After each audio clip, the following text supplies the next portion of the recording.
tradução em português, depois dirigir-me-ei em inglês para apresentar o nosso orador principal e convidado, que depois levará a sua apresentação em diante. No final, haverá contraditório ou argumentação com o eurodeputado Paulo Rangel e com o economista Félix Ribeiro e um período de 15 minutos para perguntas que peço que sejam tão breves quanto possível. A crise do euro deu um novo significado à expressão eurocético. Ela deixou de designar apenas aqueles que duvidam do projeto político, da construção política da União Europeia e passou a aplicar-se também àqueles que duvidam do projeto da União Monetária e da moeda única. Eurocéticos passaram a ser também os desconfiados da moeda única. Os resgates sucessivos de Portugal, da Irlanda, da Grécia e do Chipre, a débil competitividade do espaço europeu, a evidente dificuldade de fazer face às economias emergentes, que apesar de emergentes são mais ameaçadoras e até aparentemente mais sólidas, em alguns casos, do que o velho mundo, a luta permanente para defender e manter um certo nível de vida europeu. Tudo isto se confronta e se agita neste momento, como a esmagadora maioria dos presentes bem sabe, em Portugal e na Europa. Nos países sob resgate, nos países que resgatam e também não crescem, apesar de resgatarem, nos países que temem o resgate. O que fazemos agora, o que faremos, qual é o mapa, é este o pretexto desta sessão e o ponto de partida, que tem como orador Wolfgang Münchau, um dos mais influentes colunistas europeus, escrevendo no Financial Times e na internet. Os comentários à sua intervenção, como eu disse, serão feitos pelo eurodeputado Paulo Rangel e pelo economista, ou geoeconomista, José Manuel Félix Ribeiro. Mr. Münchau, you're an opinion leader writing in several supports, namely in the Financial Times. You wrote a lot about the Eurozone crisis. You are from a German origin, as far as I know, and we are holding this meeting in Portugal, where geography pushes us towards Europe, but language pushes us apart from Europe. There's no other country in Europe speaking Portuguese. So let me start with some kind of provocative question with you concerning language. To be an European right now, does it mean something like Ich bin ein Europäer? I guess the language I use most these days is English.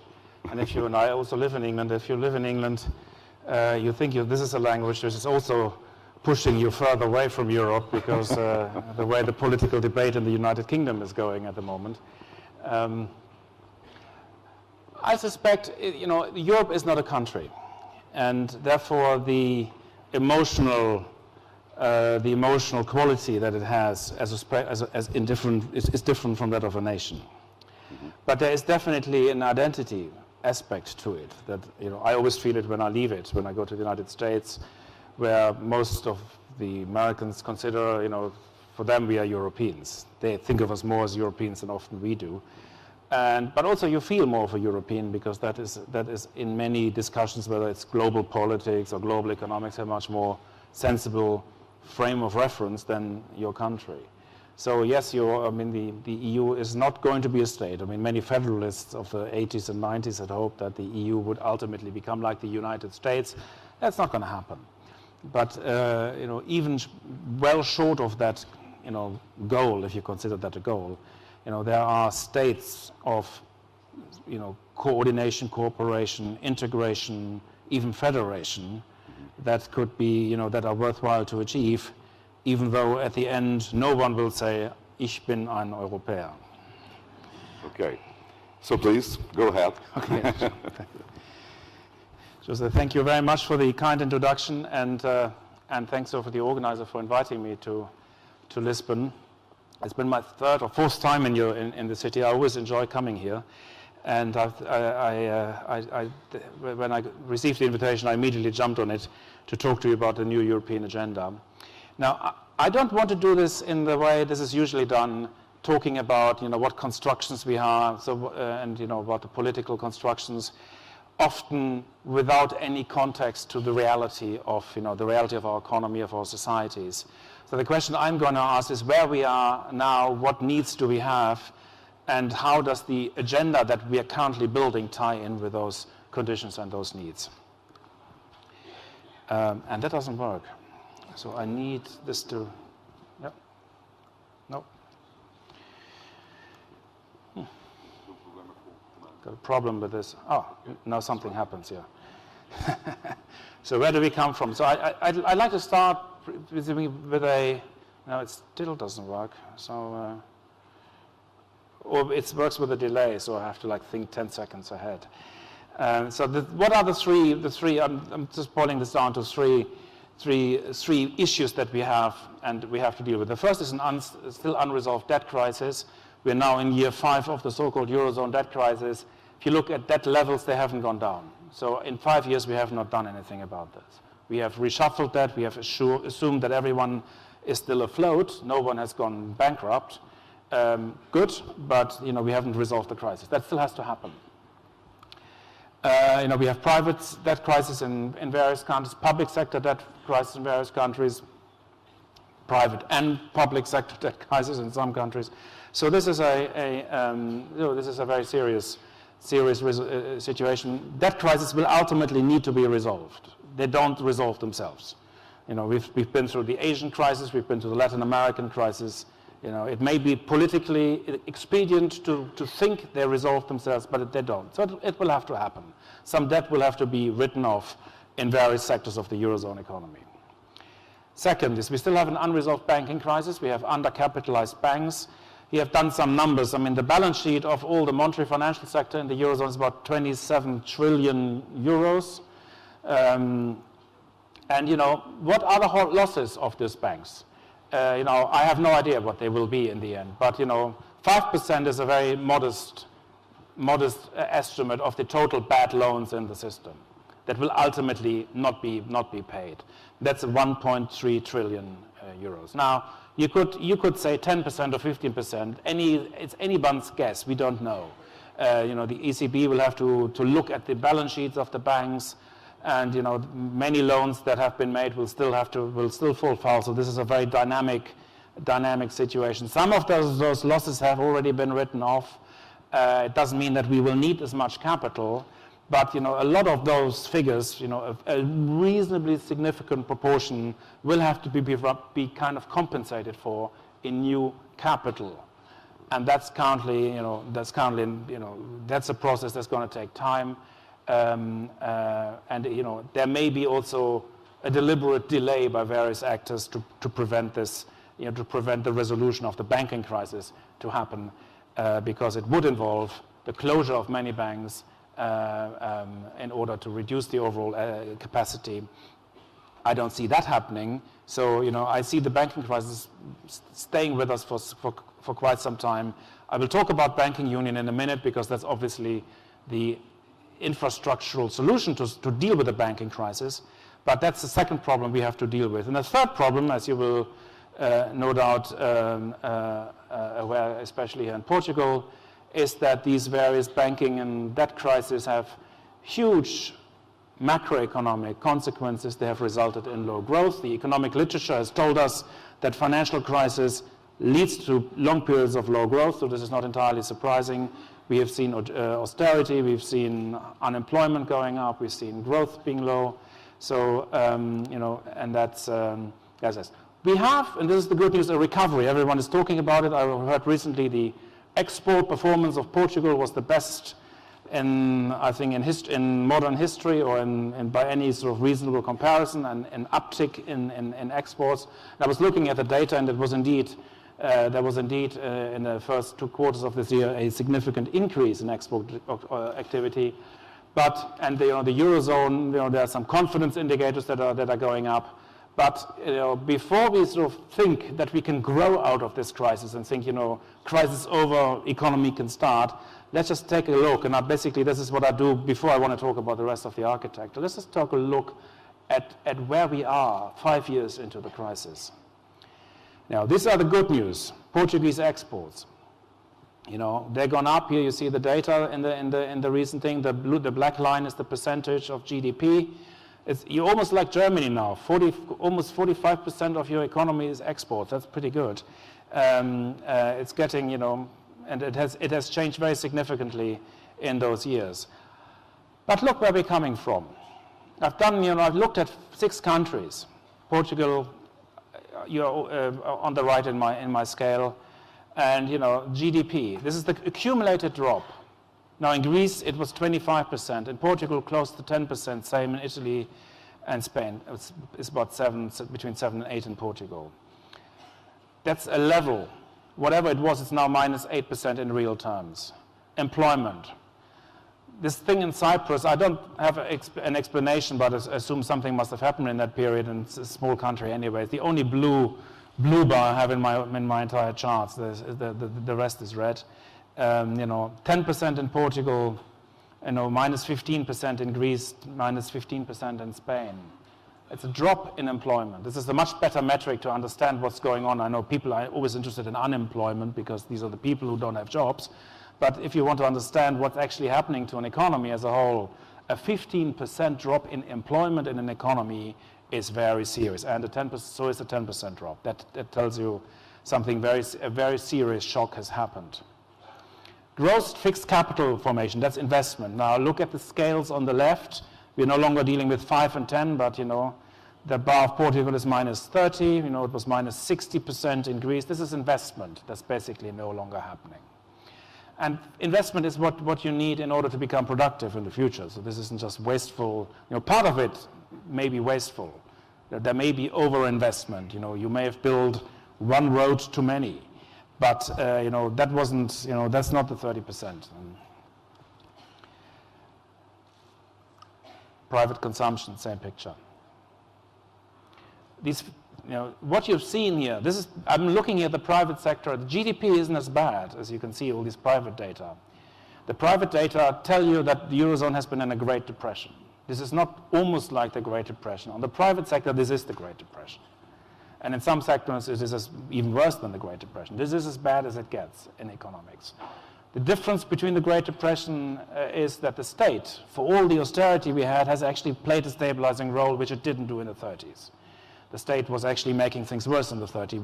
We didn't perform quite as badly, both on the fiscal policy side and the monetary policy side on the state. So the fact that the state has stabilized, that we don't have a revolution, that, you know, that our lives are still, you know, continuing, that this is still that Lisbon doesn't look that fundamentally different today than it did 3 years ago, and it's like, you know, it looks still prosperous and it looks peaceful.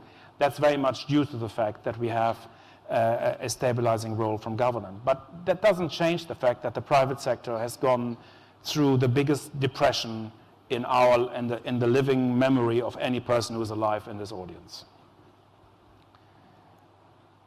Industrial production. The latest figures show that they're going down again. There was a bit of an uptick earlier this year. We're going down again on industrial production. Massive falls in what industry produces. These are all, you know, when journalists write about recessions in newspapers, they say, oh, we have 2 quarters of decline in GDP, and that means the recession has started. That's nonsense. That's true. That's an indicator. It's like a back of the envelope thing, which you say in a normal business cycle, when you have those 2 recession the quarters, then yes, then that is probably tells you something about the recession. But not in a recession like that.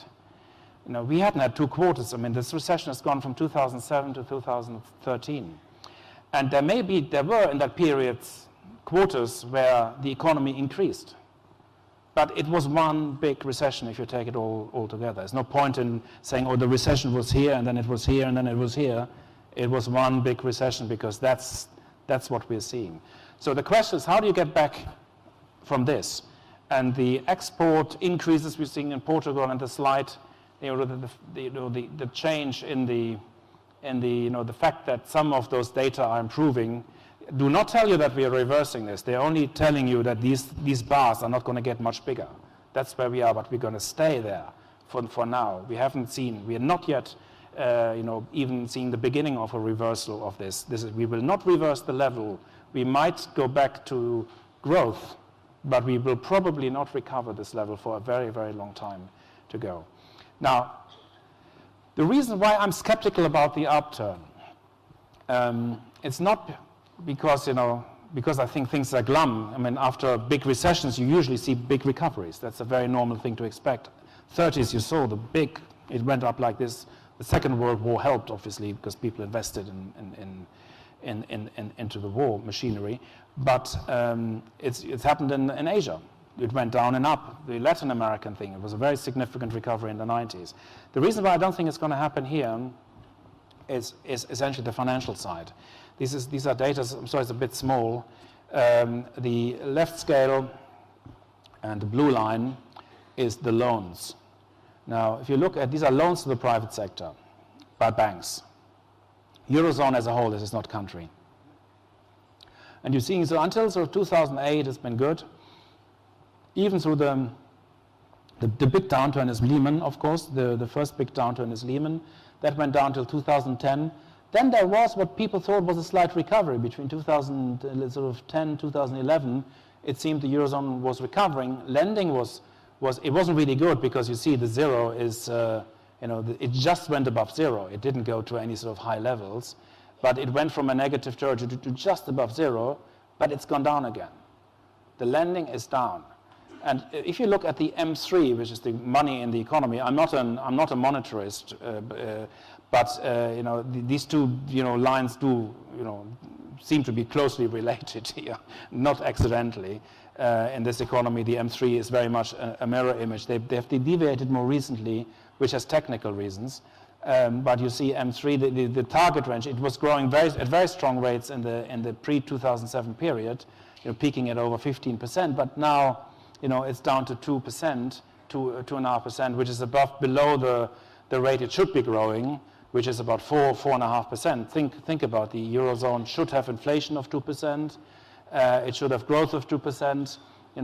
It should be growing at, the money should be growing at 4.5%, 5% in the long run, but it's growing well below those levels because the economy, the nominal growth in the economy is well below of what it needs to be. That tells us. And if the monetary economy, if we see such a, this is a credit crunch. If you see such a credit crunch, and the credit crunch isn't just the last downturn, it really started in 2009 and it's lasted 4 years. If you have a 4-year credit crunch and no signs, and this will not go up until the banking union really starts delivering goods. Because you need to resolve the banking system, you need to ensure that the banks get healthy, that the bad debts get written off, so that the banks are strong again and in a position to lend. And that is not going to happen for a while. So I expect those figures to remain weak. And until that happens, there won't be an upswing. That is a necessary, possibly not sufficient, but a necessary condition for an upswing. And this is what we're trying to do. We're trying to be like Germany.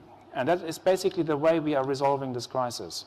If you look at those data, there are lots of lines. The upper two lines are the Netherlands and Germany. I have the Netherlands in orange. I gave them orange as a characteristic color. This is their current account surplus, unchanged at close to 10%. The black line, the black dotted line below, going from the top, is Germany. And it is interesting. Germany has not budged. It's almost a straight line. The German current account surplus throughout the crisis has been 6%.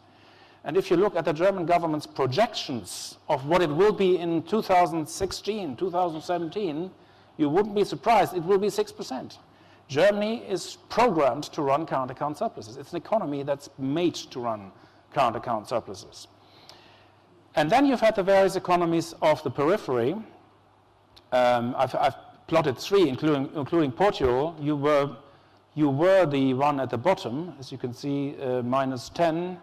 And the -8 going down to -10 and then slowly improving. Everybody is now improving. Everybody is now above the zero line. Portugal is above the zero. That every country has a current account surplus. And that's why the Eurozone as a whole, if you look, and this is the red line, the red, not dotted, but the red striped line. The Eurozone went from what in 2007, from what was virtually a current account that was balanced. Balanced because Germany was in surplus in the Netherlands and the rest was in deficit, and it balanced out that way. There were internal imbalances, but as a whole, the Eurozone was balanced. to a situation where the Eurozone current account surplus is rising to about 3%. And it's rising because the countries that used to have a deficit now have small surpluses in line with that average. So the Eurozone is solving its crisis by running a current account surplus, which means that the rest of the world, it means it does it at the expense of the rest of the world. A strategy that is becoming a little dangerous because A, we are big enough to have an impact on the rest of the world. It used to be different, but the Eurozone is the world's second largest economy, so this matters. And because the emerging markets who always used to bail us out, they can no longer do so. They have their own crisis. China is changing from an investment-led business model to a consumption-less business model, so they stop importing German goods. So a lot of that strategy is in doubt. I do not believe this is a sustainable way of doing so. It would also depend on America running large deficits, which America may not do. And I think we'll have trade agendas, and we may find there will be headwind going against this. But it is important that it turns. I mean, I've just spoken to. I just had a conversation about, is Germany a hegemonial power? And my view, it isn't. It's not a hegemonial. Germany doesn't want to run anything. But the monetary union, the way it is designed, with Germany being the largest country, and obviously surrounded by Netherlands, Austria, Finland, countries that are very similar like to Germany. So if you take them as a block, this is the dominant largest part in the Eurozone. And it means the way the monetary union works, everything converges to them. We don't converge to the middle, which is what, if you had a political center, that would happen. If you had Eurobonds, a fiscal union, that could be arbitrated. But because of the lack of any sort of center, or a very weak center, everything converges to Germany. So you get an hegemonial system, not because somebody wants it, but you get it because the way the system is designed. So in order to live in the Eurozone, Portugal, Spain, and Italy, they all have to run current account surplus like Germany. This is basically a nature. You cannot exist in this Eurozone if you run a current account deficit. You know what happens when you run a current account deficit. You saw what happened there.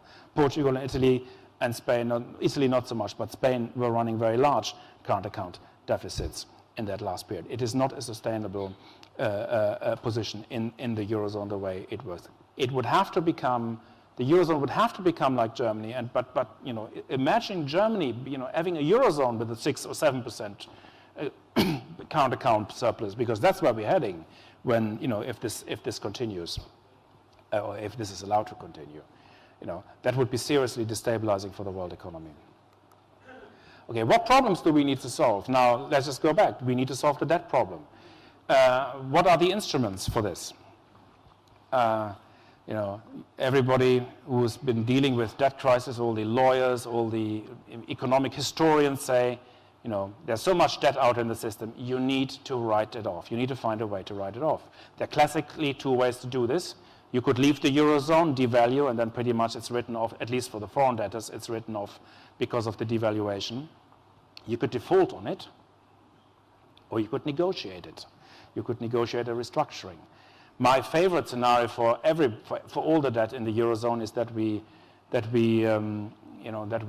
find a negotiated settlement that everybody is allowed, that keeps everyone inside the Eurozone, but that we have some form of what's called OSI, official sector involvement, meaning, ultimately the European funds, the ESM would ultimately, and the ECB probably as well, would ultimately have to take the slack and write those debts off. It would mean that the taxpayer in the north would have to pay some money. That's ultimately inevitable. This is not going to happen. The German government, and this is why I said the German elections will probably not alter much.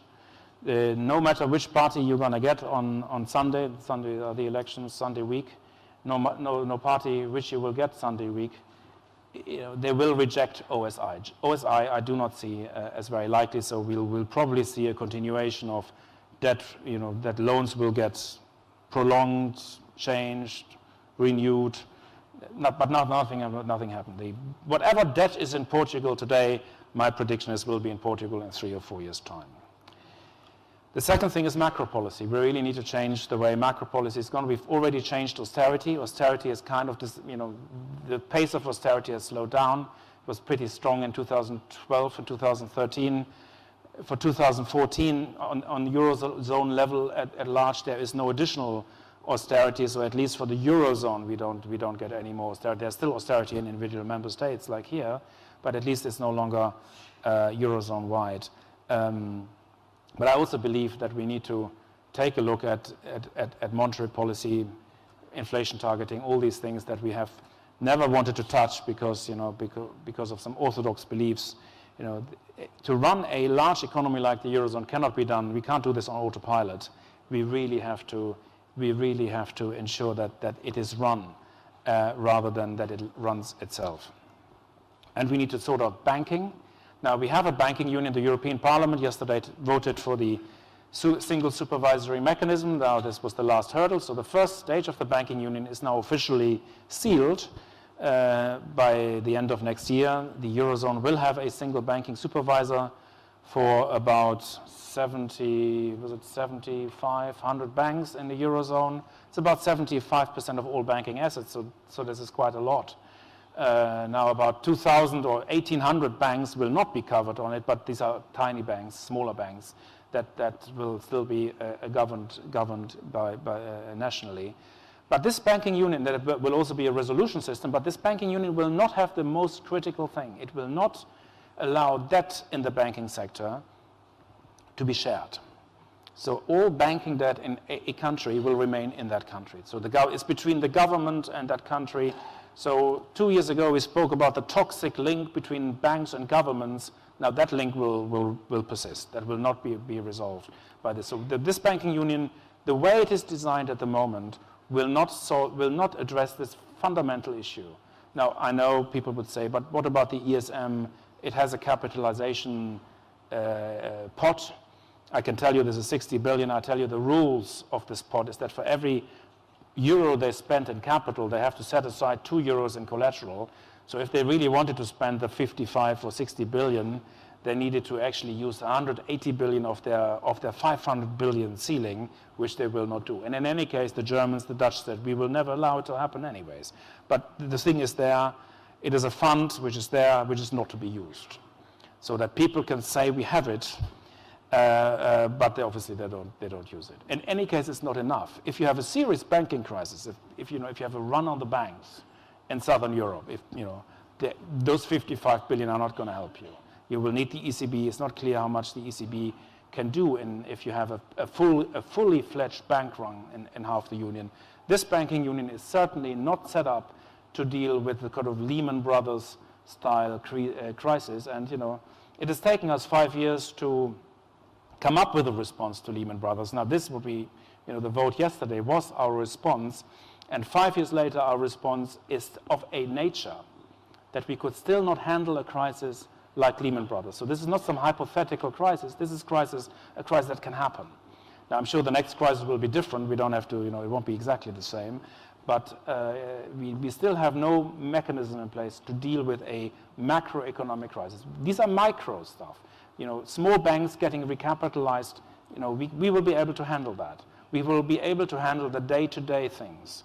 But the large crises, which, do come, and Lehman is not a singular event. These large crises, they do come. And when they come, we will have to have another system. We will have to have another banking union. It will probably take us another 5 years then. So I'm going through this because this is essentially what I just said. And let me conclude my observation. So we come from a position, from a very, very serious recession, depression. We're down 30% essentially in the private sector. And we are going into a very shallow recovery. That means we suffered a level shock. We might resume growth, but at a permanently lower level. This is unlikely we will go back to that level, and the way policies are designed, that is very unlikely to happen. We have the structures that we have a debt crisis, a banking crisis that we are not resolving, which are the reasons why the macroeconomy cannot lift up. The new agenda that we're building in the Eurozone, is busy. Make no mistake, they're doing something. You know, I'm not saying they're lazy. There is the ESM, the EFSF, the OMT. I don't know how many of these three-letter acronyms we've created. There's many, many more. We have the six-pack, the fiscal compact. There's a lot that's being done. We have a banking union, or something that they call a banking union. You know, they're doing things, but it's not. They're not addressing they're not solving these fundamental economic issues. This is an institutional response, but it's not a response that is based on an economic. It's not addressing the economic problems that we're having. So what we're getting is what I said before. We're getting a creditor-dominated monetary union, which is hegemonial, not because somebody wants it to be, but because that is the result of the way the system works. And you know, the success of any member state's existence in this monetary union, whether it will want to, is in a position to converge with Germany. If that's what people want, and the Austrians wanted that, and you know, they're happy in it. The Dutch want that, they're happy in it. The Finns have already converged, there's no need to converge.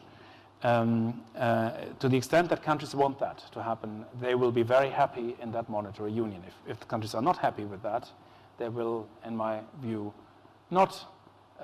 It will be more difficult. My own judgment is that this cannot work as a system. Thank you.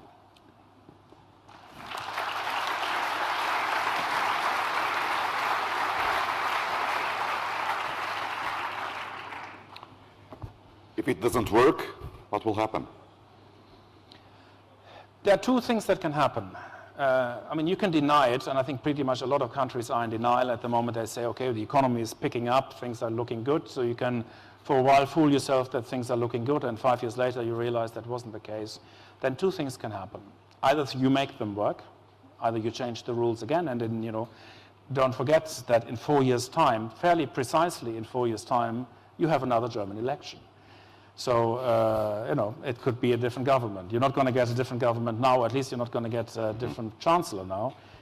You might get a different government now, but you're not going to get a different policy now. But in 4 years' time, it may be possible. There'll be different people. My view is you know, it could happen. So that the things that need to be done, which is, I mean, you will need to create a what I call a minimally sufficient center. There needs to be a central kind of fiscal authority simply to stabilize the system. It's not just to be, you know, to have a European integrationist statist vision of the future. You need sort of a center simply to do the stabilization policies in the Eurozone, to shift the money around to where it is needed in order to keep this thing going. Now, if that isn't agreed, the alternative will be that it will break up. I don't think that breakup is my prime scenario. I don't think it will happen quickly if it happens. It's something that will happen if all else fails, and you know, I would not advocate it.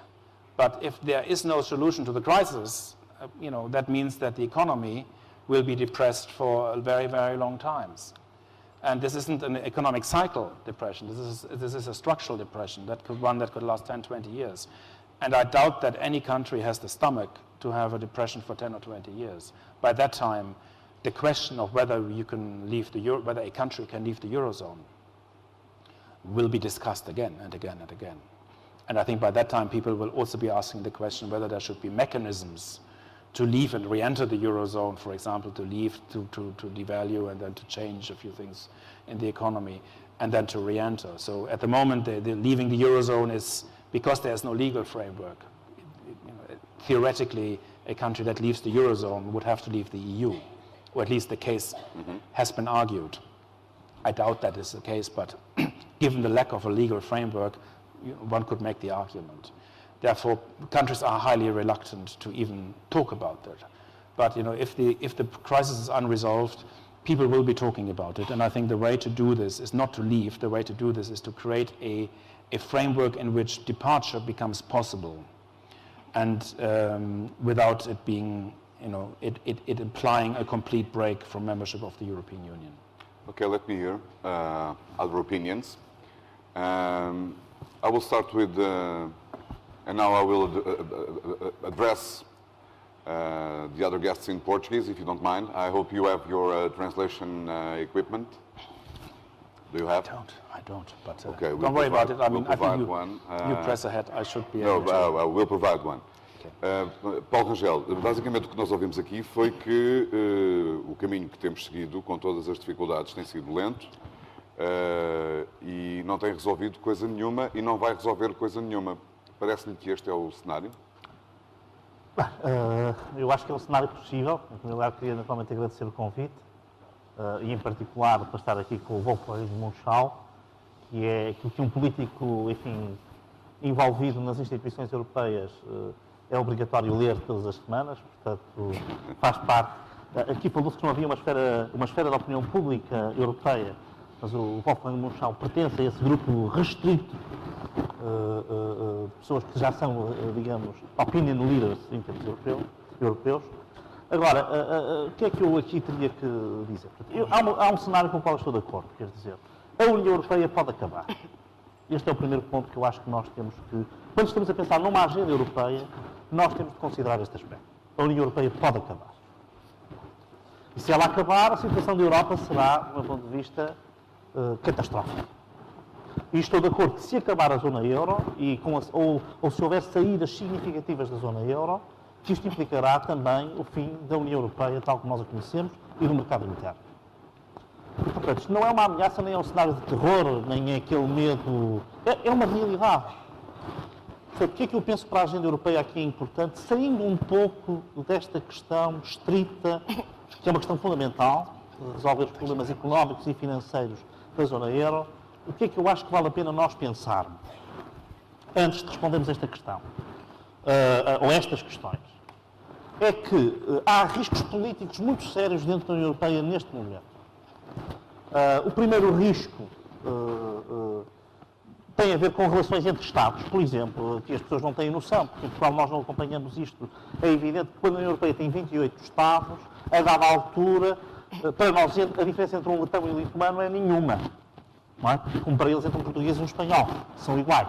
Portanto, é a mesma coisa. Portanto, não se conhecem, não se conseguem diferenciar. E, portanto, nós não acompanhamos. Mas, por exemplo, a situação existente entre a Hungria e a Eslováquia é uma situação que já teria dado uma guerra, embora talvez, isto é em 2009, 2010, se nós estivéssemos na União Europeia. A situação entre a Roménia e a Hungria, igual. A situação na Bulgária é altamente problemática. Falou-se aqui muito da Rússia. Eu, por acaso, não estou nada de acordo com a visão que João Marcos Almeida tem sobre a Rússia e as relações com a Rússia na Europa. Mas há um país em que, de facto, a Rússia está a atuar de uma forma que não é apenas Chipre. Chipre é um caso conhecido, mas é a Bulgária. Onde, aliás, há duas potências que estão a atuar muito fortemente. Uma é Chipre, outra é a Arábia Saudita. Que, neste momento, paga 300 euros a cada família, cujas adolescentes usem véu. Dos 10% de islâmicos que vivem na Turquia. 300 euros na Bulgária é uma fortuna. Agora, o que eu quero dizer com isto é, há riscos deste tipo. E há outros. O Dia Nacional da Catalunha foi no dia 11 de setembro. O referendo na Escócia é para o ano. A Flandres está em constante... Portanto, não é só da parte leste, porque nós aqui estamos habituados a pensar que o mapa da Europa muda a leste com muita frequência, mas que não muda ao ocidente. Nós podemos estar confrontados pela primeira vez em 500 anos, com uma mudança do mapa geopolítico da Península Ibérica, pela primeira vez em 400, 500 anos. Ou das Ilhas Britânicas, enfim, no caso da Irlanda é do século XX, mas no caso, pelo menos, da Grã-Bretanha, podemos estar em 400 anos com uma mudança geopolítica. E, portanto, já não falo da Bélgica, que tem 200 anos, ou da Itália, ou, enfim, no caso da Alemanha, que tem uma questão é diferente, mas no caso da Itália, o norte de Itália também está muito ativo. O que eu quero dizer com isto é o seguinte: a crise económica, obviamente, aumenta estas pretensões de acesso, digamos assim, a uma independência, ou uma autodeterminação, eventualmente a uma soberania. Portanto, este era um ponto que eu queria chamar a atenção, só para mostrar que há riscos geopolíticos internos à Europa, não estou a falar agora dos sistemas internos, que um desmantelamento da União Europeia imediatamente porá em marcha. E muita gente acha que nem vai haver guerras, porque não há capacidade militar, mas enfim, já se fizeram guerras de paus e pedras e também é possível fazê-las neste contexto. E, portanto, o que eu quero dizer com isto é que resolver o problema europeu do ponto de vista económico e financeiro, que neste momento está a criar estas tensões, é, do meu ponto de vista, fundamental.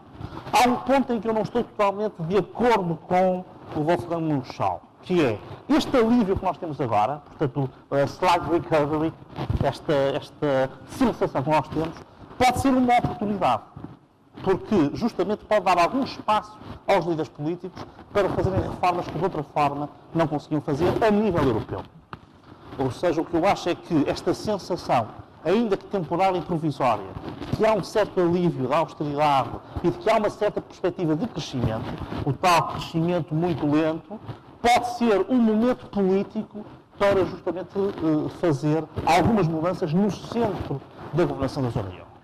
E eu, enfim, não me queria alongar muito para não monopolizar o debate, mas ainda queria dizer uma outra coisa, que me parece, enfim, que também aqui nós temos que ter em conta, que é esta questão da soberania. Toda a gente fala em soberania, e eu devo dizer que pertenço a um grupo de pessoas muito restrito que acha que a soberania, para além de nunca ter existido enquanto tal, hoje é que não existe certeza.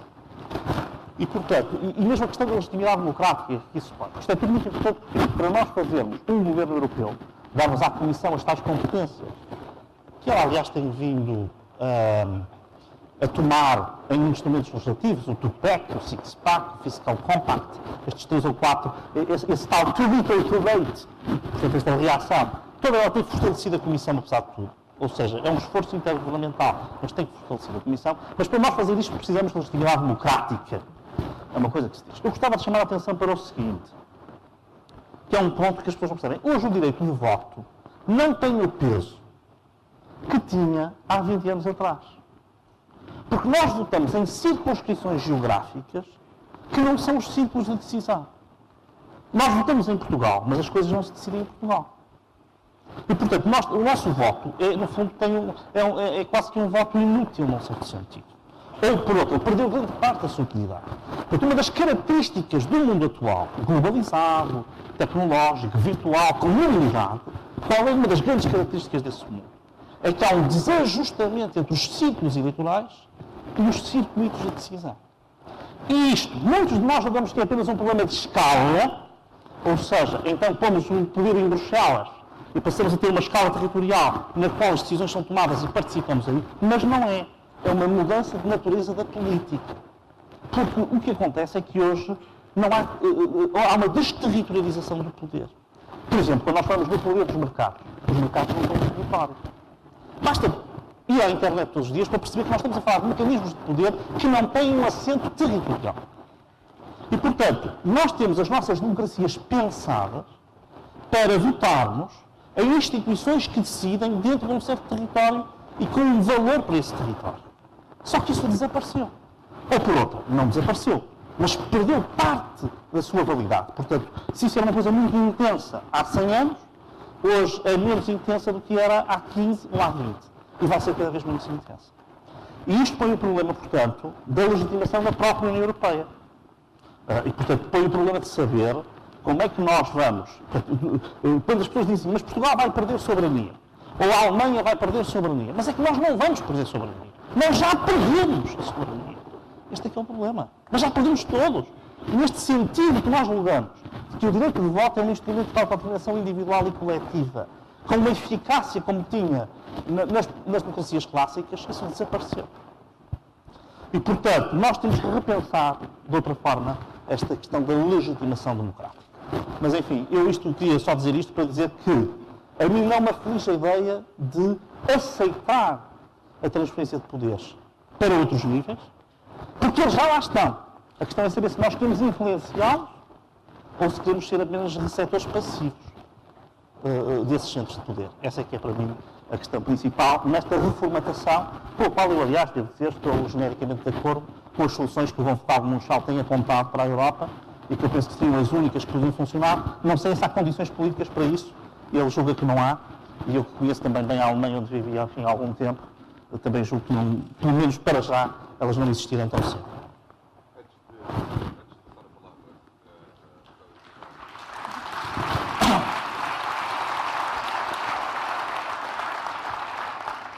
Deixa-me só explorar aqui um pouco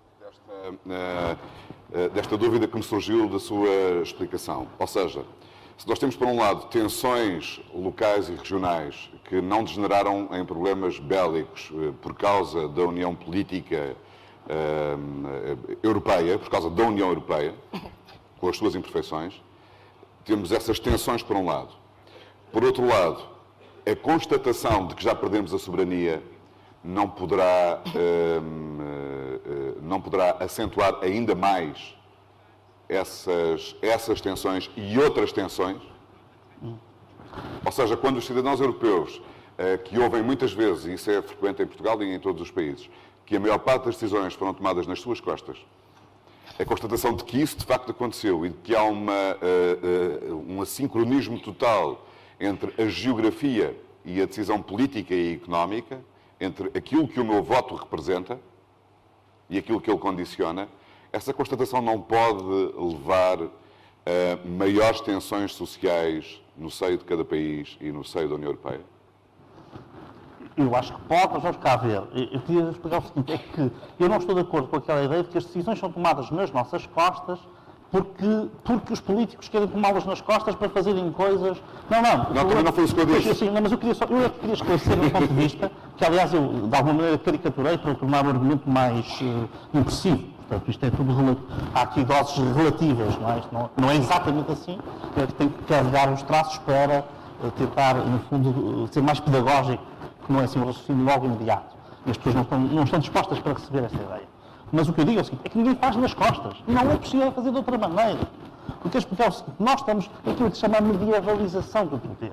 O que acontece é que nós saímos de um paradigma territorial, que era um Estado, que tinha um povo, um território, uma soberania que se exercia nesse território. Este era o quadro. Isto desapareceu. E, portanto, as pessoas não estão a fazer nada nas costas, nem deixam de estar. O que ninguém consegue, é muito fácil, a poluição. Nós sabemos que se há uma nuvem radioativa, ela pode ter efeito caótico disseminado. Portanto, ela nem sequer vai para o lado, não tem que ir para o país contigo, pode ir parar a outro.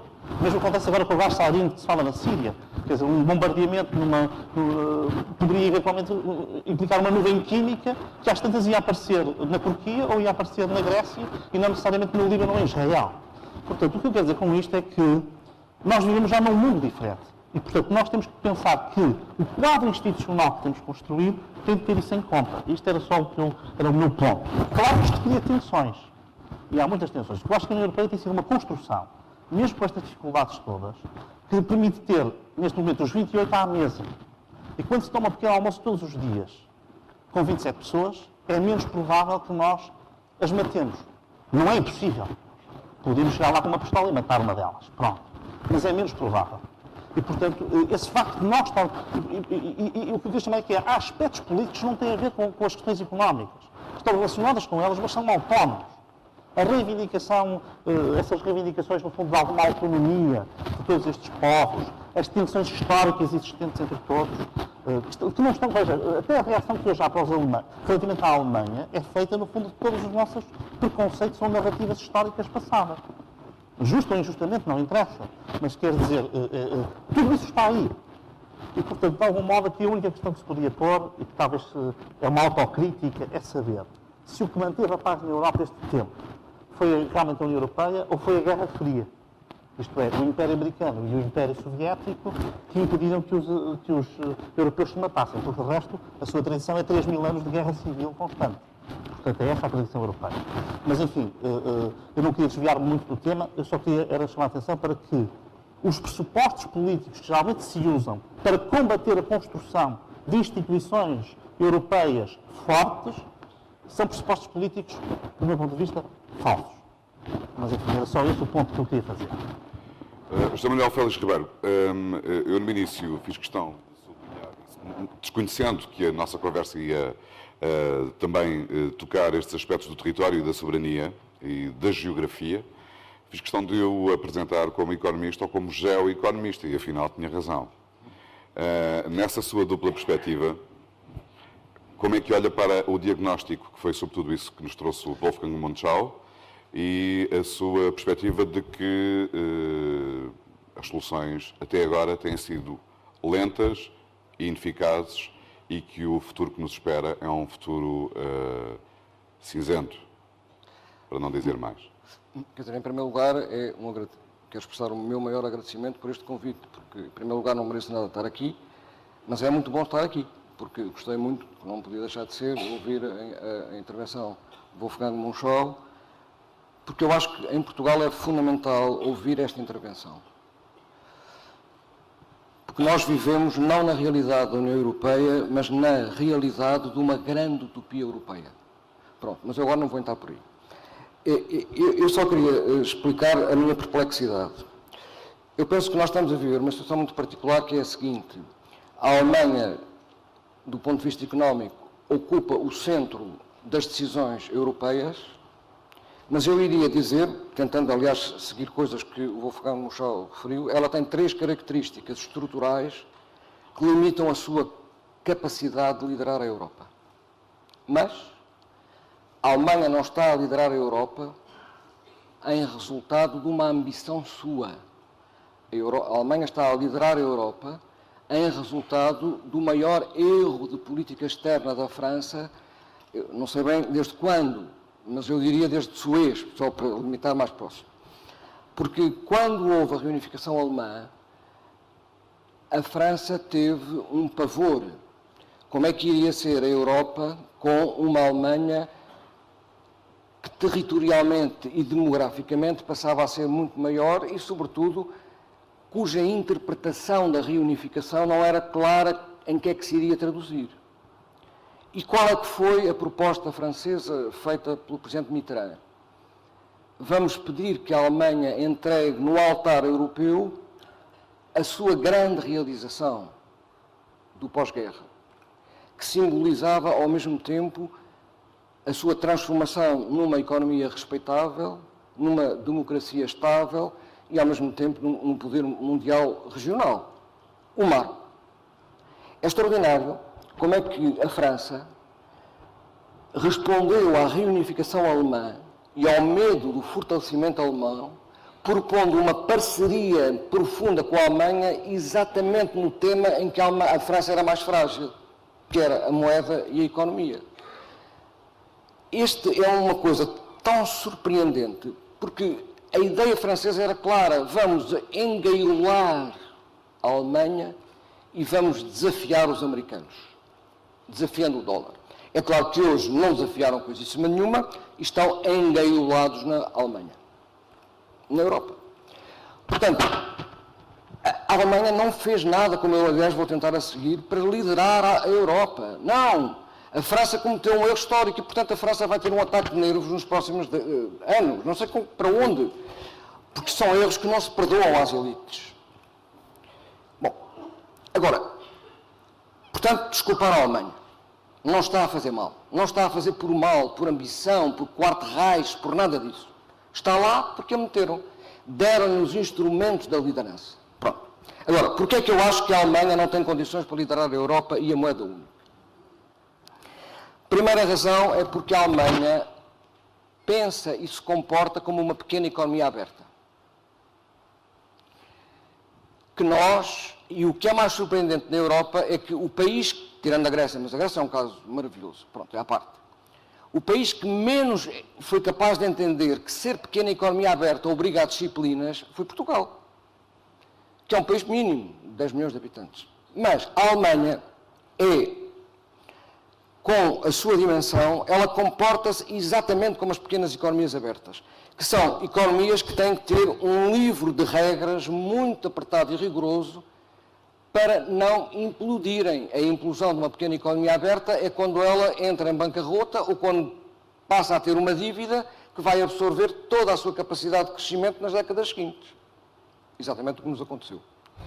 Portanto, isso não foi uma fruto do acaso. Se nós lermos, eu não li porque eu não leio alemão, mas do que li sobre os alemães, os debates que, a seguir à Segunda Guerra Mundial, e ligeiramente antes, houve na Alemanha, a propósito de qual é que é a condução da política económica que a Alemanha deve ter, e, portanto, aquilo que normalmente nós chamamos o ordoliberalismo, portanto, digamos, a maneira específica com que os alemães entendem o liberalismo, que é uma maneira muito interessante, porque, no fundo, eu estou a dizer estas coisas porque o Dr. Munchau pode está em condições de dizer que está tudo errado, e isso é ótimo, que não estou a enganar ninguém. Pronto, temos um professor. Mas até dá de certo com uma das expressões que foram utilizadas, que foi que o modelo que está a ser perseguido é de tentar igualar o sistema económico alemão. Sim, claro. É? Com aquela relação entre as exportações e a geração de produto interno bruto estável ao nível dos 6%. E depois temos uma outra coisa que é fundamental. Portanto, isso obriga a ter muito cuidado com os custos unitários de trabalho, isso obriga a não ter déficits orçamentais permanentes, isso obriga a nunca cair no erro de estimular num downturn, numa crise, por via da procura pública em força numa pequena economia aberta. Isso é um disparate, acho eu. Todas estas regras, os alemães, para se reconstruírem no pós-guerra como potência derrotada, inscreveram-nos na sua cabeça e comportam-se como tal. E, portanto, o seu horizonte é diferente. E, portanto, quando olham para a França, todos os outros, a França, a Itália, o Reino Unido e a Espanha, que têm 40 milhões de habitantes, comportam-se tal e qual como se não fossem pequenas economias abertas. Comportam-se como médias potências. Pronto. Bom, portanto, a Alemanha quer que nós todos sejamos igual a ela. Mas há uma grande diferença. É que nem todos podem ser pequenas economias abertas como a Alemanha. É porque quando Portugal deixou de crescer, nós não deixámos de crescer porque o Estado era grande. Nós deixámos de crescer porque deixámos de ter funções na economia global em resultado de duas grandes transformações. A globalização e a abertura a leste da União Europeia. Quando a China e a Ásia entram maciçamente na oferta mundial, Portugal sofre um choque brutal.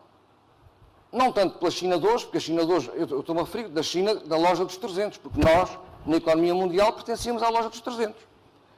E, portanto, quando a China entrou na loja, é claro que Portugal ficou atingidíssimo. Mas, do ponto de vista alemão, a China é um milagre, porque aquilo que a Alemanha faz bem é aquilo que a China, quando se industrializa e compra máquinas, quando se urbaniza e compra metropolitanos, e quando se motoriza e compra automóveis, todas estas coisas são as coisas que a Alemanha faz bem há 100 anos. Depois, quando houve o alargamento da União Europeia a leste, para nós, que tínhamos beneficiado do investimento alemão em Portugal na década de 80 até meados da década de 90, isso significou uma perda, porque os alemães não saíram todos de cá, felizmente, mas deixaram de vir para cá. Tinham um outro espaço ao pé, que puderam transformar no seu quintal, não é bem quintal porque isso é ofensivo, as pessoas não gostam dos quintais, eu até acho uma coisa bastante interessante dos quintais, mas pronto, não interessa. Portanto, é um espaço organizado por eles. É claro que Portugal ficou sem funções nenhumas. E depois veio os locais exóticos para o turismo, e depois veio isto, e veio aquilo outro, e tal.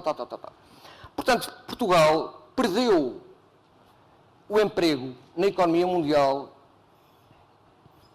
por volta do ano 2000. E depois veio a moeda única. E a moeda única para Portugal foi um cartão de crédito. E esse cartão de crédito, durante 10 anos, permitiu que o país não tivesse percebido que tinha deixado de ter emprego. Quando, pelo contrário, os alemães com a China e com a Europa de Leste passavam a ter emprego imenso. Portanto, não faz sentido virem-nos dizer que devemos ser pequenas economias abertas como os alemães. A não ser que a única coisa que nós fizemos muito bem, para além da história de Lisboa-Porto, claro que isso é uma coisa fundamental, é investir em capital humano. Quando o Fundo Social Europeu financiava desempregados, nós gerimos e negociamos com Bruxelas formar doutores em tecnologias nos Estados Unidos e nas melhores economias europeias. Porque tivemos a percepção que se nós não apostávamos no capital humano, nós não podíamos transformar a nossa oferta futura em bens e serviços que não fossem tão concorrenciados. O que está a acontecer agora com esta crise é que o capital humano, em parte financiado com dinheiro alemão, de Bruxelas, está a ir todo para o sítio respectivo. E, portanto, isto é um ponto principal que é assim, não nos venham a falar de pequenas economias abertas. Embora nós devamos olhar para os alemães, como podíamos olhar para os suecos, não gostamos dos alemães. Eu, por acaso, eu gosto, embora não falo, mas pronto, eu gosto. Mas é muito importante que eles nos disciplinem. Porque nós, é assim, nós vivemos a União Europeia a seguir à Revolução e à entrada como uma casa de repouso. Onde ganhávamos e aprendíamos boas maneiras. Bom, Depois veio a crise financeira internacional e a União Europeia é uma casa de correção. E, portanto, nós estamos absolutamente em pânico, porque o que era normal era que nos ensinassem, em particular os alemães, como é que se transforma uma casa de repouso numa casa de trabalho e de empreendedorismo. Não, nós estamos a ser tratados na casa de correção. Eu já vou tentar explicar assim porque é que os alemães têm que se comportar dessa maneira. Bom.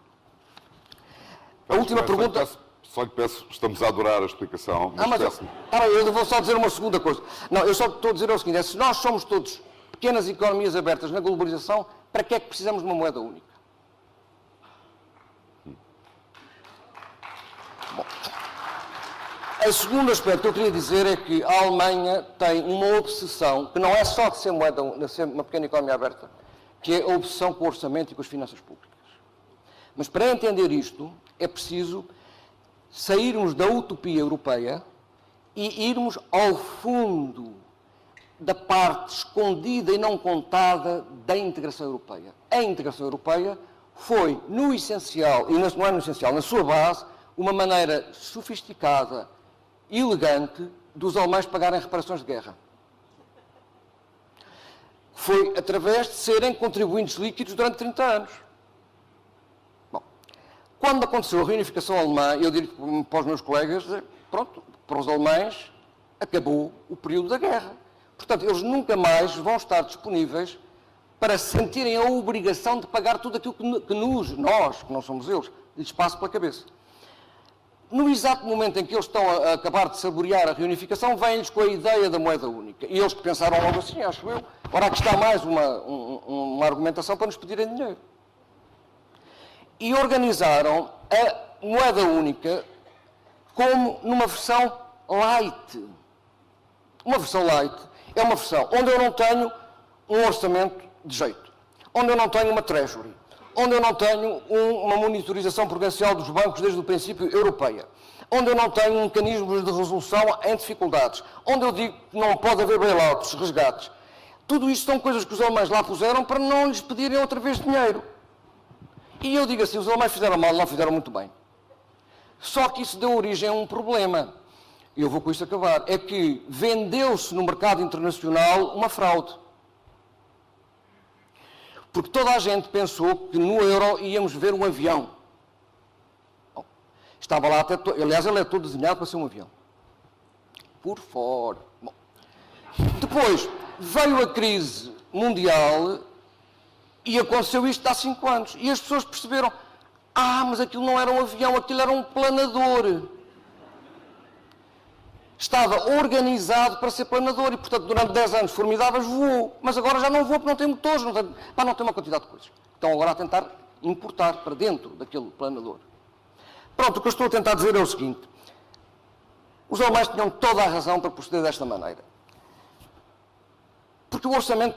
Porque os alemães têm 3 problemas muito graves. Em primeiro lugar, têm uma sociedade envelhecida com um welfare state muito caro, embora um bocadinho menor. Em segundo lugar, tem os custos da reunificação alemã a leste. E, em terceiro lugar, tem os custos do declínio industrial ao ocidente. E tem 3 Estados, peço desculpa se estou a dizer mentira, 3 Estados que aguentam a Alemanha, que é o Hesse, o Baden-Württemberg e a Baviera. Se estes desgraçados 3 Estados ainda vão pedir para aguentar o resto da Europa, os alemães têm um ataque de nervos, acho eu. Portanto, o que eu estou a tentar dizer é assim, a Alemanha não tem condições para liderar a Europa, ponto final. Mas não pode acabar o euro, porque senão há uma crise mundial. Daí eu tiro uma seguinte conclusão. É preciso mais Europa para um número pequeno e menos Europa para a maioria. Que é a minha perspectiva.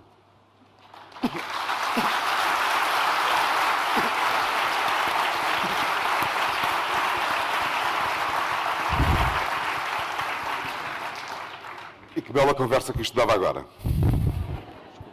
Portanto, vamos abrir um pequeno período, tal como prometido, de perguntas do público. Temos microfones pela sala. Eu peço, vou tentar identificar quem é que pretende fazer perguntas. Peço que as perguntas sejam breves e peço que me façam um sinal para quem quiser fazer perguntas, se não faço eu. Está aqui 1, 2, 3... 4. Primeiro este senhor. O meu nome é Luís Canário e eu tinha uma pergunta ao Sr. Wolfgang. Como é que explica o maior fiasco jamais imaginado possível na Alemanha, que é a construção do novo aeroporto de Berlim? Não quero ser provocativo, mas de facto é um bocado estranho contra a natura como é que uma obra daquelas AEs está como está. Muito obrigado.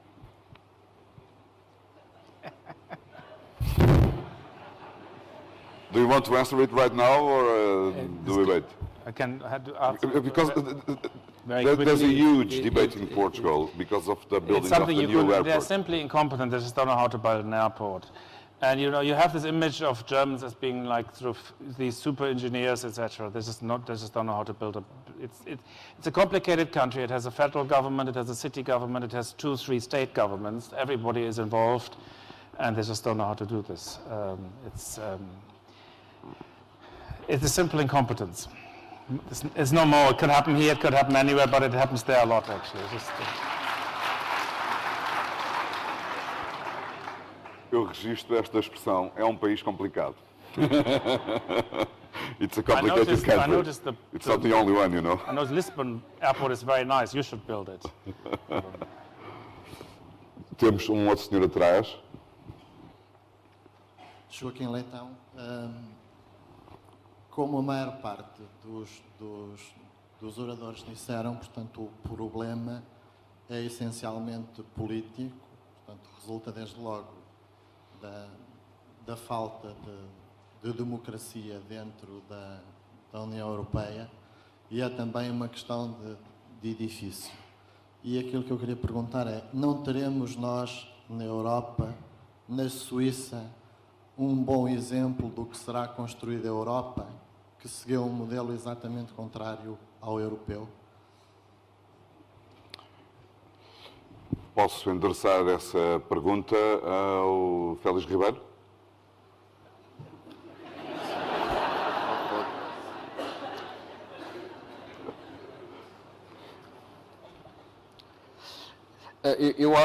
Vamos lá ver, penso que a interpretação que estou a dar é que a Suíça é uma economia mergulhada na globalização, é uma pequena economia aberta, mergulhada na globalização, com uma gestão apertadíssima da sua política macroeconómica e fortemente descentralizada no que respeita às decisões que têm a ver com públicas, com o gasto público, não é? E eu penso que, e tem uma terceira característica, é porque há alemães, há franceses e há italianos, não é? Eu não sei, vamos lá ver, eu não sei, quer dizer, eu sei mais da história do Carlos do Temerário e de Borgonha do que propriamente da Suíça, mas eu estou a dizer, há circunstâncias históricas que levaram a Suíça, ao longo de muitos séculos, a formar essa unidade que, em princípio, podia ser contra a natura. Ora, aquilo que levou a Europa a agregar-se durou muito pouco tempo, foi a Guerra Fria, não é? E, portanto, acabada a Guerra Fria, na minha opinião, deixou de haver fatores sólidos de agregação.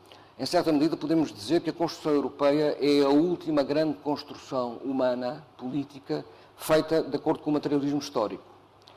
É a ideia de que se nós transformarmos gradualmente a economia, o político transforma-se por milagre. E, portanto, aquilo que fez da Suíça aquilo que ela é, não foi as contas bancárias. O que fez a Suíça é a necessidade de se protegerem no meio dos Alpes de vários vizinhos que os ameaçavam, não é? Como neste momento ninguém ameaça a Europa, na aparência das pessoas, portanto cada um faz o que quer. Quando havia uma ameaça soviética, a Europa, sempre rosnando baixinho, aceitou a liderança americana. Agora não, agora acham que os americanos estão em declínio, acham que... coisas extraordinárias, pronto. Portanto, eu estou a dizer, os fatores que formaram a Suíça não estão reunidos para formar a Europa, na minha opinião, dessa maneira. Só será quando, por exemplo, um ataque terrorista deitar abaixo a Torre Eiffel. Uma coisa assim desse género, porque aí todos somos europeus. Não há outra maneira. Porque, na minha opinião, absolutamente reacionária, não é as moedas que fazem os Estados. Os Estados são máquinas de ordem, segurança e poder. É para isso que eles fazem, eles servem. O resto podem ser muitas instituições. E depois organizam as sociedades, mas não têm que estar sempre metidos em tudo. Pronto. E, portanto, eu acho que a Suíça é um caso que nós devíamos olhar com muito respeito, devíamos até ser mais amigos delas. Aliás, qualquer dia acabamos todos no espaço económico europeu com eles, mas não interessa. Mas não acho que seja uma lição para a Europa. Deixa-me tentar perceber se... Do you want to add something? Use one of the world's smallest countries as a model for one of the world's largest economies. I think we should not spend time about model discussions. I mean, there was a time when everyone thought we should copy the Japanese model because it was so successful. That was in the 1980s. I think we should be very careful about elevating someone else's model as this thing to follow.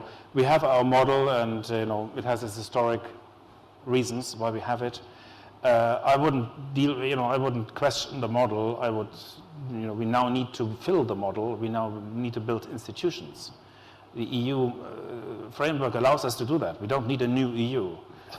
We need, obviously, treaty change. We need a few things, but I wouldn't revolutionize the system. Paulo Rangel. Já está. Tá. Só uma coisa que eu queria dizer é que o país que serve de modelo à Europa não é a Suíça, é a Bélgica.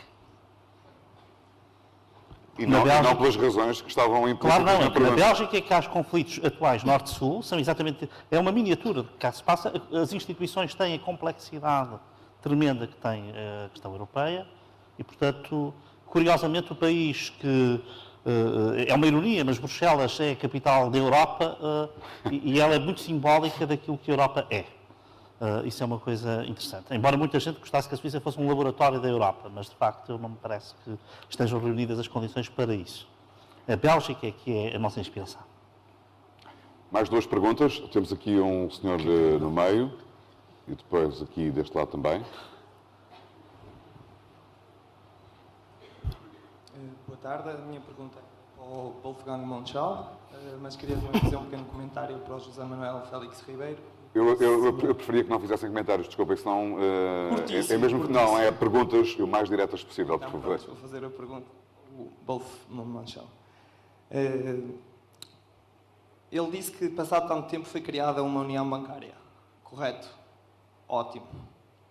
A minha pergunta é, essa união bancária, em caso de uma nova crise, uma crise aguda, responsabilizará outra vez os depositantes, como aconteceu no Chipre?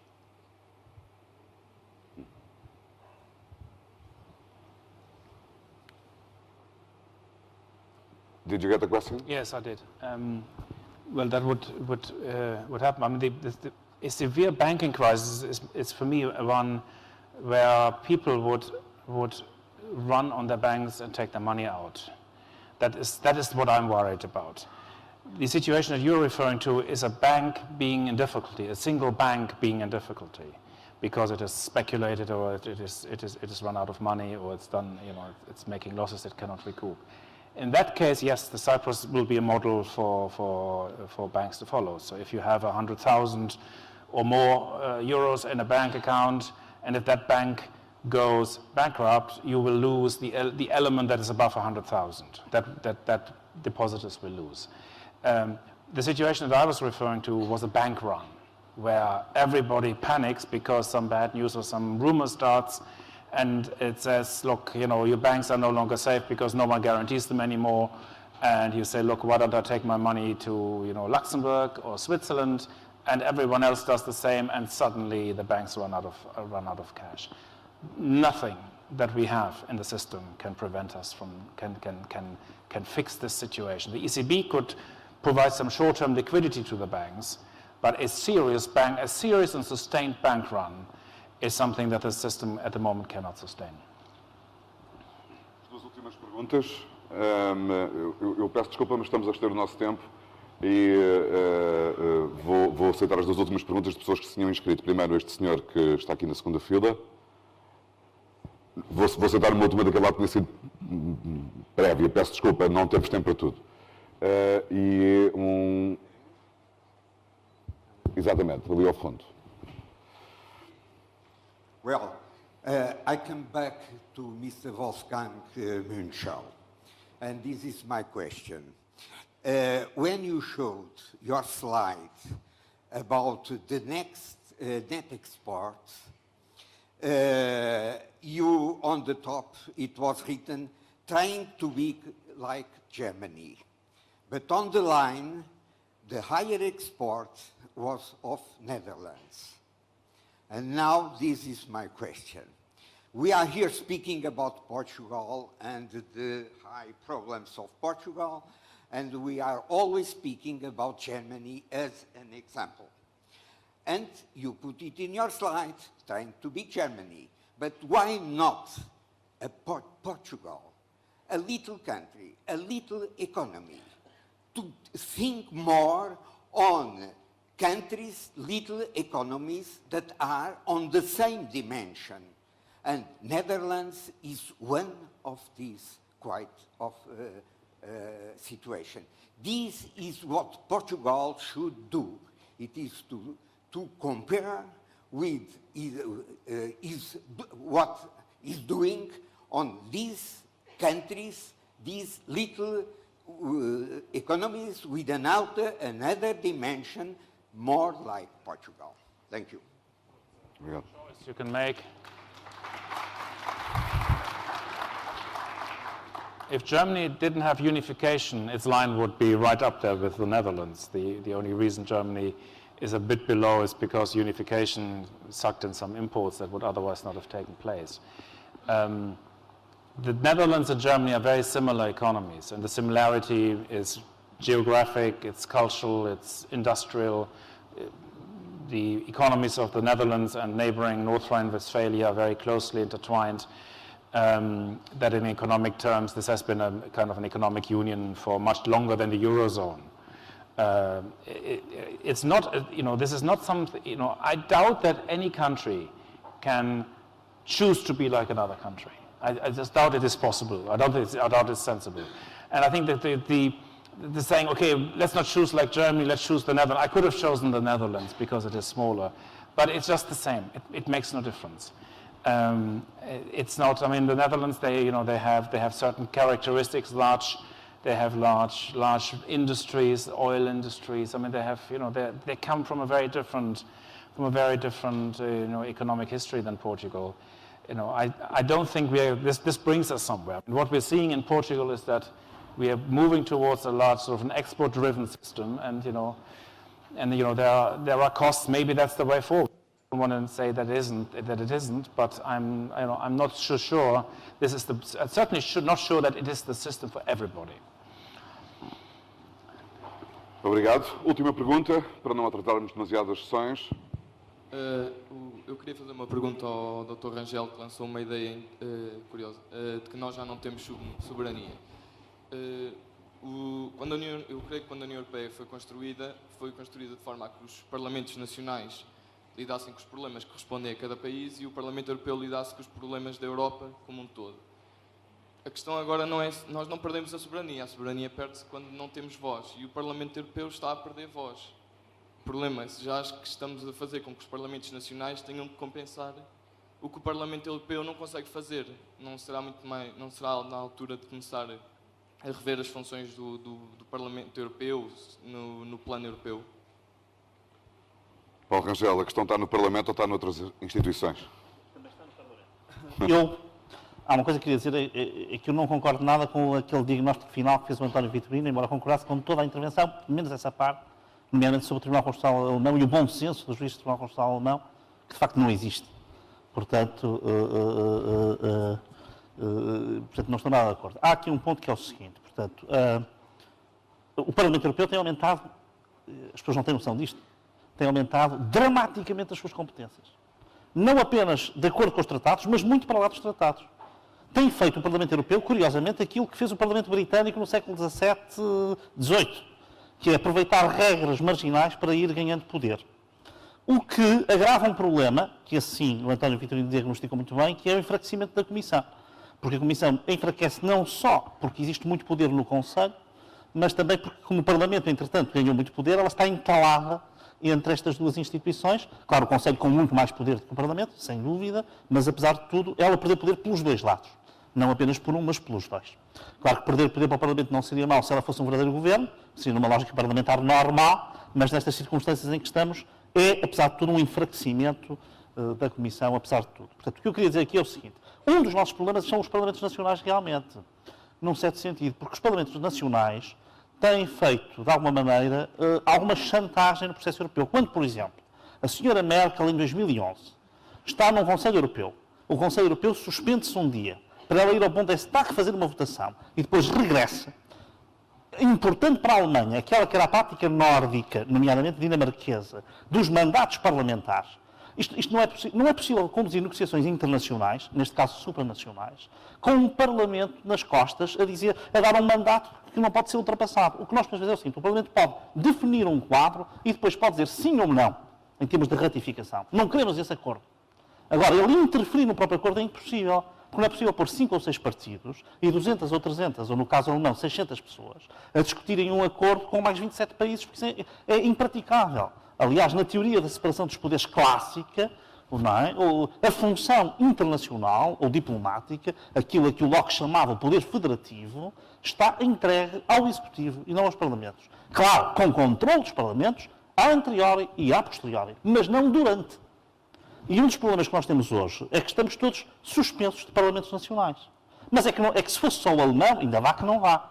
Mas pode ser o eslovaco, pode ser o finlandês, etc.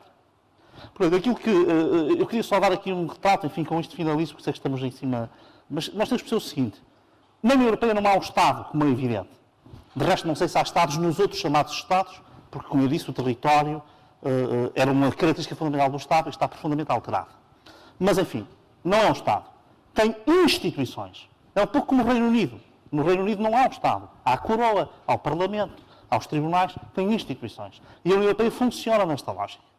Ora, estas instituições, se forem constantemente, digamos assim, dinamitadas por a interferência dos Parlamentos Nacionais num plano estritamente europeu, é impossível fazer elas trabalharem. É totalmente impossível.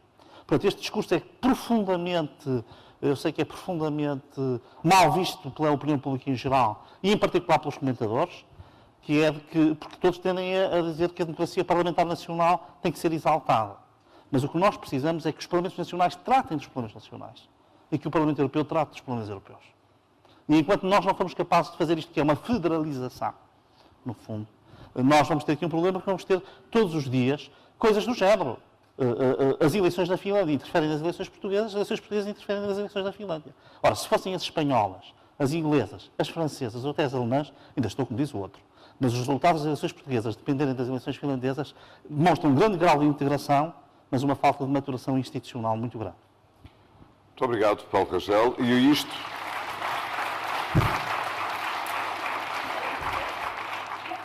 correu muito bem por duas razões. Em primeiro lugar, como se percebe pela movimentação na sala, está na altura de acabarmos a sessão. Em segundo lugar, porque a aproximação é sobre federalismo e é um debate entre Ana Gomes e José Pacheco Pereira, moderado pelo António José Teixeira, aqui mesmo, e, portanto, vai ser o prolongamento desta discussão que já teve aqui o seu início. Quero agradecer em nome da Fundação Francisco Manuel dos Santos a vossa presença. Muito obrigado, foi um prazer e obrigado pelo brilhantismo das exposições.